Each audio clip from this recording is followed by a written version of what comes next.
Also moments that highlighted the space between us and all the ways that screen time just didn't cut it. The night before, we'd found out that one of his friends had passed away suddenly. It was a shocking and surreal piece of news that circulated rapidly through our friendship group and seemed inescapable on social media. I felt horrible that Magnus was grieving alone, locked down. The tragedy magnified the distance between our two continents. There was a heartbreaking silence after I hung up from a call. The uncertainty of waiting for the world to open up was a slow-burning series of blows that I had adapted to, but not without question. Would Magnus and I make it? Would it be worth it? How much longer did we need to tread water? Watching couples choosing groceries next to me in the supermarket was triggering. I would look at those everyday lovers and think, how good you have it, with this kind person next to you holding the plastic basket as you fill it, shuffling sweetly down each aisle, stopping by the freezer to look at ice cream, tapping your bum as you pay at the register. You lucky fucklings. I looked at the high school photos on my bookshelf. The piles of mixed CDs, old magazines, and tacky memorabilia displayed along the shelves.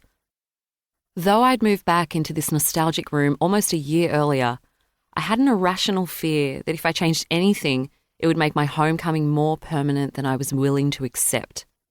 This way, I could fool myself that I was staying overnight, a guest in my own historic room. The longer I spent in my father's house, the more I was filled with a very specific sort of self-loathing. I was desperately grateful to have a home I could come back to and felt incredibly guilty if I didn't eat dinner with my dad at 6 p.m. each evening. But I was also channeling a bratty teenager who wanted to be left alone. I'd been filling my days with work. The routine helped, and it was a distraction from the minefield of emotions that bounce around my chest every day, just waiting for an opportunity to ricochet out of me. Taking a short breath in, I pushed on with the arduous process of editing my podcast, pausing every 10 seconds or so, then rewinding and re-listening. My producer Amelia was in New York and would be awake in a couple of hours. We were working around the Australian and American time zones, a two-woman factory of sounds. We were in classic deadline mode. I'd barely moved or stretched my body all weekend. I glanced at my darkened phone. It had been 2 minutes since Mum had texted me. I wasn't a horrible daughter. I just had to prioritise my very limp energy. I wanted to serve my podcast's sweet, loyal audience, and my emotional grievances were not their problem. But what if it was urgent and Mum needed my help? Everything can wait, I reminded myself firmly, rubbing my aching jaw. Everything. Except for her. With a sigh, I tapped Mum's name into my phone and hit call. She answered immediately and asked me what I was doing. I'm working on something that's due tomorrow morning. I hesitated. Do you mind if we talk tomorrow instead? I have to do this now and I'm not feeling so good. Are you sick? No, but one of Magnus's friends passed away last night and it's been really sad.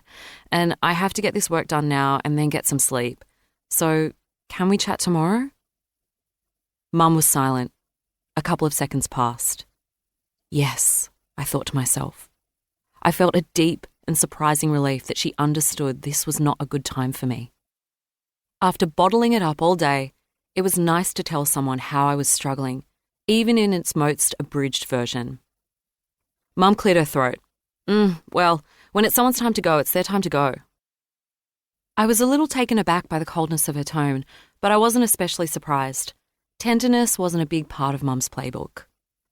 Now, Mum began, taking a breath before continuing in an assertive, businesslike tone. I need you to check something very important for me right now, Linda.